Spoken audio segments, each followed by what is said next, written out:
The Macan represents what is arguably Porsche's most successful attempt at adapting 911 design cues to a 5-door body style. It squats lower than the Cayenne, which is great for handling and road holding, if not the high driving position expected of an SUV.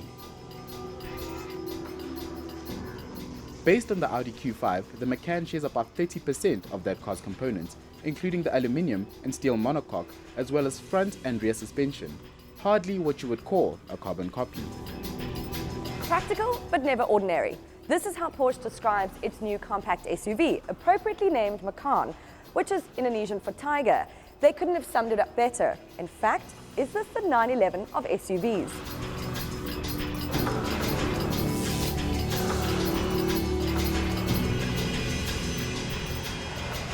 The compact SUV segment is ever growing, and of course every manufacturer is trying to develop the perfect balance between comfort, performance and practicality.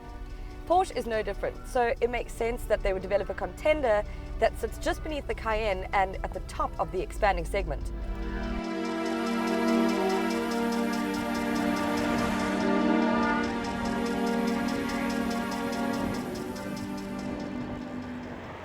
The Macan's design is typical Porsche. In fact, Porsche design cues are evident throughout the car. The exterior is inspired by the legendary 917 and the side blades pay homage to the 918 Spider, but overall it's very Cayenne. 3 models are available in South Africa, the S, the S Diesel and the Turbo.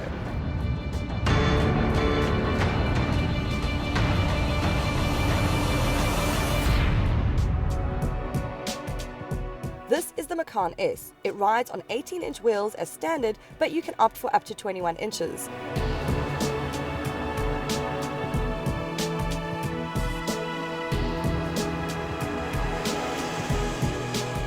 Step inside and you are met with an interior inspired by the 911, with elements of the 918. It is a cockpit-style layout, and Porsche wants you to feel like you're in a sports car, so it has used a 3-tube design for the instrument panel with its centrally positioned rev counter.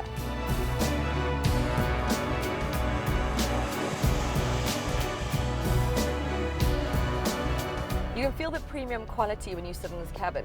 There are buttons for Africa, but they are clearly marked and really well positioned.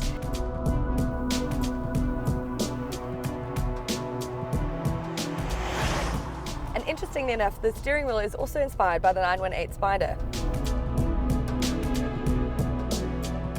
Specification list is high, as would be expected from Porsche.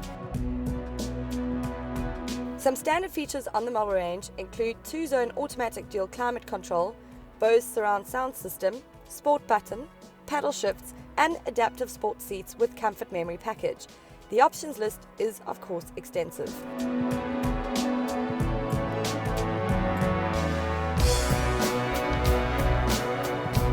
This Macan S houses a bi-turbo 3-litre petrol engine from the Panamera.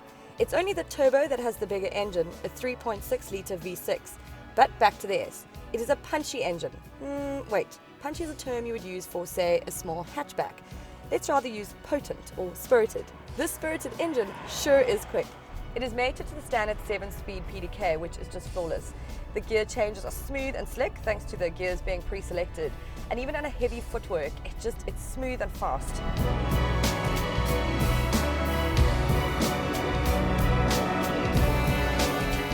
There is little to fault when it comes to the performance of this car. It delivers confidence-inspiring stability, superb handling, and inspiring power. Think 250 kilowatts and 460 newton meters of torque. The electromechanical steering is light and direct. And the Macan doesn't really feel like a compact SUV, but more a large hatchback, albeit with a higher center of gravity. Standard across the model range is this off-road button that can be activated up to 80 kilometers per hour. All relevant systems switch to a traction-optimized program for off-road terrain, and if used in conjunction with the optional air suspension, ground clearance can be increased by 40 millimeters to 230 millimeters.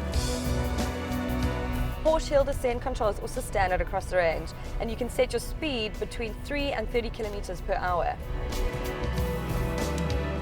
Speaking of suspension, the Macan comes standard with steel spring suspension, but I would definitely go for the optional air suspension.